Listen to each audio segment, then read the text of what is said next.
Nature nature बहुत ही ज़्यादा important चीज़ है। जी हाँ, नेचर को बचाने के लिए हमें हर चीज़ करनी चाहिए। मैं ऐसा इसलिए बोल रहा हूँ कि आपने देखा होगा अपने अगल बगल पेड़ों की संख्या कम होने लगती है, तो हमारे शरीर पे, हमारे सेहत पे तथा हमारे अगल बगल के वातावरण पे बहुत ही ज़्यादा प्रभाव पड़ता है। जी हाँ, इस बात को आप आसानी तरीके से देख सकते हैं।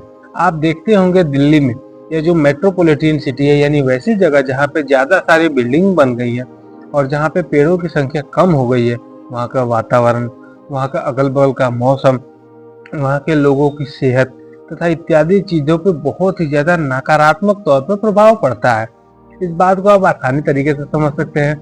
और वही वो क्षेत्र जो पहाड़ी इलाके में है, यानी जो पहाड़ों पे हैं, जैसे शिमला हुआ, या आप नॉर्थ ईस्ट में देख लीजिए, उत्तर पूर्वी राज्य असम, मेघालय, मिजोरम, ये सारे जो इलाके हैं, वहाँ पे हम लोग जाते हैं अपने सेहत को सुंदर, सेहत को अच्छा बनाने के लिए। जी हाँ, ऐसा हम लोग इसलिए करते हैं क्योंकि वहाँ जाने के बाद वहाँ पे बहुत सारे पेड़ हैं, बहुत सारे जंगल हैं, जिसकी वजह से हमारे सेहत पे अच्छा प्रभाव पड़ता है।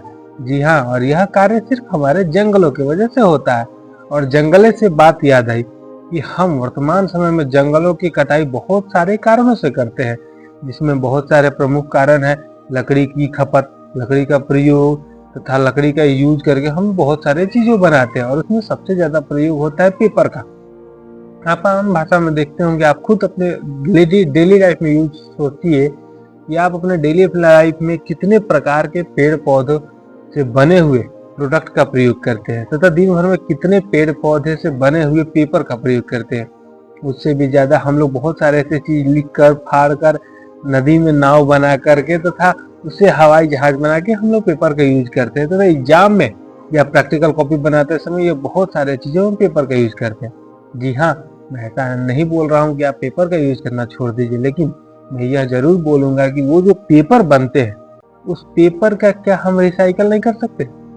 जी हाँ, उस पेपर का रिसाइकल किया जा सकता है। और इस बात को साइंटिस्ट भी एक्सपेरिमेंट करके प्रूव कर चुके हैं कि जब आप पेपर का रिसाइकल करते हैं, तो वह जो रिसाइकल पेपर है, वो पुराने जो पेपर थे उनको उत्पादन करने में जितनी खपत, जितनी ऊर्जा की आवश्यकता है या जितने इत्यादि चीजों की आवश्यकता पड़ती थी, उससे 70% कमी में हो जाता है। और यहाँ तक कि उससे खासियत ये है कि अगर आप 1 टन पेपर का प्रयोग करते हैं, पेपर को रिसाइकल करते हैं, तो आप लगभग 17 पेड़ों को बचा रहे हैं, यानी 17 पेड़ों को बचाने के बराबर का कार्य कर रहे हैं। और अगर आप 1 टन पेपर को रिसाइकल कर दे रहे हैं, तो आप 13 क्यूबिक मीटर का जो पेड़ पौधा है, यानी उस उतने एरिया का क्षेत्र या उतने एरिया में जो अगर आप पेपर आपके पास एक्स्ट्रा हो जाए, तो आपको उस पेपर को कहीं ना कहीं तो रखना पड़ेगा, उसको कहीं ना कहीं गड़ाना पड़ेगा। इसके लिए अगर आप उसको क्यूबिक मीटर में भर देते हैं, यानी अगर आप 1 टन पेपर को रिसाइकल कर देते हैं, तो उतना जगह लैंडफिल से बच सकता है। जी हाँ, लैंडफिल आसान भाषा में हम लोग सोचते हैं कि लैंडफिल क्या करना है, धरती के अंदर भर दो, उसके ऊपर घर बना दो, उसी बहाने हमारा धरती भी भर जाएगा और हमको मिट्टी की भी कम आवश्यकता पड़ेगी। जी नहीं, ये हमारी गलतफहमी। इससे सबसे ज्यादा नुकसान यह हो रहा है कि जब हम मिट्टी के अंदर अपने जो कचरे हैं उनको भर देते हैं, तो वो कचरे हमारे धरती के अंदर के जो अंडरग्राउंड वाटर्स है, जी हाँ, जिससे हम चापे कल से या नलका से जो पानी निकालते हैं, उस पानी में चले जा रहे हैं। आप खुद सोचे कि जो हमारा धरती है उसके नीचे अंदर तो पानी है ही।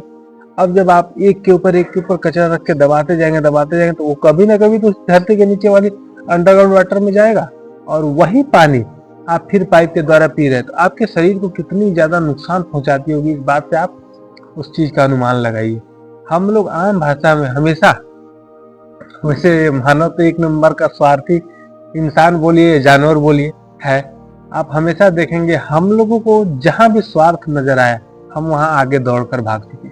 आप देखेंगे जब हम लोगों को लगा वास्तव में जमीन पे कि जब हमारे घर को साफ रखना है, तो हमने नाली निकाल दिया, फिर सोचे कि नहीं अपने अगल बगल के साफ करते हैं, तो नाली को नदी में बहा दिए, क्योंकि हम लोग को लगता है नदी क्या करना है, एक जगह से बहाकर दूसरे जगह चल जाता है।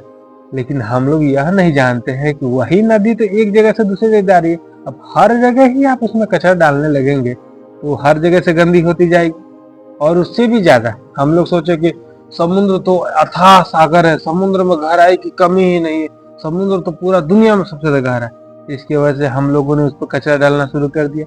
जितना भी वेस्ट है, जितना भी बर्बाद चीजें कचरा वो हम डाल रहे हैं, और नदी के द्वारा तो जा ही रहा है, एक्स्ट्रा में भी हम लोग उसमें डालने लग रहे हैं। और इस बात का सबसे ज्यादा खतरनाक आप देखेंगे तो आप अटलांटिक में एक जगह आप जब वर्ल्ड मैप पे देखेंगे तो आप देखेंगे अटलांटिक में एक ऐसा जगह है जहाँ पे बहुत सारी ज्यादा संख्या में कचरा इकट्ठा हो चुका है, जो वहां से आने जाने वाली नावों को, पनडुब्बी को बहुत ही ज्यादा परेशान कर रहा है। और साथ में इसके से गलने सड़ने से जो कीटाणु निकलते हैं वो तो और ज्यादा परेशानी करते हैं।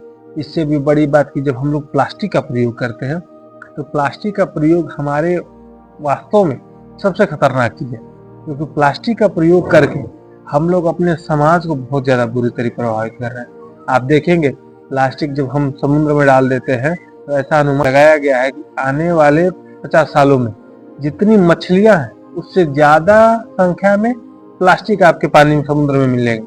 अब सोचिए क्या स्थिति होगी, तो मछलियां कैसे रहेंगी? क्या वो मछली वो प्लास्टिक नहीं खाएंगे? और जब वो मछली वो प्लास्टिक को खाएंगे, आप भी तो उसी मछली को खाएंगे। इनडायरेक्टली समझिए कि आप भी प्लास्टिक ही खा रहे हैं। इसलिए हमें ज्यादातर कोशिश करनी चाहिए कि हम उन प्लास्टिकों का प्रयोग बंद कर दें, कम कर दें। और खासकर तो हम लोगों को प्लास्टिक का प्रयोग करना ही नहीं चाहिए।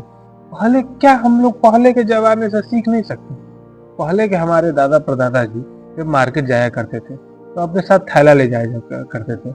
थैला में ले जाते थे आलू प्याज, ठीक है, हम तेल की बात नहीं कर रहे हैं या हम सूजी की बात नहीं कर रहे हैं कि आप उसको थैला में ही डाल दीजिए, लेकिन क्या हम आलू प्याज भी हम थैला में नहीं डाल सकते? आजकल के लोग मार्केट चले जाते हैं, वहीं से ढूंढते हैं, वहीं से लेके आओ, तो वहां से आप एक के बदले 2 पॉलीथीन लेंगे, तो पॉलीथीन का प्रयोग तो आप कर रहे हैं जी। सरकार कितना भी बचा ले, सरकार ने 1 जुलाई से पॉलीथीन बंद कर दिया, बैन कर दिया, लेकिन सरकार कितना भी कोशिश कर ले क्या बंद होगी? जब तक हम लोग नहीं चाहेंगे। इसीलिए हमें चाहने की जरूरत है। जब हम चाहेंगे तो हमारा समाज सुधरेगा। हमारा समाज तभी सुधरता है जब एक आदमी बदलाव लाता है। तो क्यों ना वो एक आदमी आप हो, वो एक आदमी आप बनिए। आप बन के अपने समाज को सबसे पहले खुद को सुधारिए कि नहीं, हमें ऐसा करना है, हमें अपने पर्यावरण को बचाना है, हमें अपने समाज को सुंदर करना है। आप सुधरेंगे, ऑटोमेटिक आपका समाज सुधरेगा, समाज सुधरे से गली मोहल्ला बदलेगा, गली मोहल्ला से गांव बदलेगा, और गांव से देखा देखी हमारा भारत बदल सकता है। तो बदलेगा ही, वो तो समय की बात है, और से बदलेगा। लेकिन क्या वो बदलाव हम जल्दी नहीं ला सकते? तब हम समझेंगे जब पूरी तरह दुनिया बर्बाद हो जाए, हमारी पृथ्वी रहने योग्य नहीं हो, सबको कैंसर जैसी खतरनाक बीमारियां हो जाए, तब हम सुधरने का कोशिश करेंगे। वास्तव में तो मानव तो है ही ऐसा, मानव कभी भी पहले सुधरने का कोशिश नहीं करता। जब उसको किसी चीज से बहुत ज्यादा धक्का लगा, बहुत ज्यादा परेशानी हो, बहुत ज्यादा बर्बाद हो चुका हो, तभी वो उस बात को सुधारने का प्रयत्न करता है। तो हमें इस बात से सीखना चाहिए कि हमें अपने समाज को सही करने के लिए, अपने पर्यावरण को सही करने के लिए पहले खुद को सही करने की आवश्यकता है। और हम हमारे अगल बगल में आप देख रहे होंगे पेड़ पौधे लगे हुए, जी हाँ, इस बात की शुरुआत हो चुकी है। और हमारे जैसे ही नहीं, बहुत सारे लोग इस बात का शुरुआत करते हैं। आप भी आज से जब भी मार्केट जाए, तो त्योहारों का सीजन है, मार्केट जाए तो थैला लेके जाए, उस व्यक्ति से पॉलीथीन की उम्मीद नहीं करें। जब आप पॉलीथीन नहीं मांगेंगे तो आदमी भी पॉलीथीन नहीं मांगेगा, क्योंकि उसको भी जब आप पॉलीथीन मांगते हैं इसलिए उनको भी दूसरे किसी से पॉलीथीन खरीदने की आवश्यकता पड़ती है। कि जब आप नहीं खरीदिएगा व्यक्ति को जरूरत भी नहीं पड़ेगी। इसलिए अपने पर्यावरण को बचाइए, अपने समाज को बचाइए। इनडायरेक्टली हम स्वार्थी हैं, इस बात से हम आपको बता दे रहे, अपने आप को बचाइए, क्योंकि आपका पर्यावरण और आपके समाज के खराब होने की वजह से सबसे ज्यादा हानिकारक प्रभाव आप पर पड़ेगा, आपकी आने वाली पीढ़ी पर पड़ेगा। तो दूसरों के लिए ही नहीं सही, अपने आप के लिए भी अपने समाज को अच्छा बनाने का प्रयत्न कीजिए। और ऐसी बातों को जानने के लिए हमारे चैनल को सब्सक्राइब कीजिए। और इससे भी जरूरी बात, आप अपने पर्यावरण का ध्यान रखिए, अपना ध्यान रखिए। नमस्कार।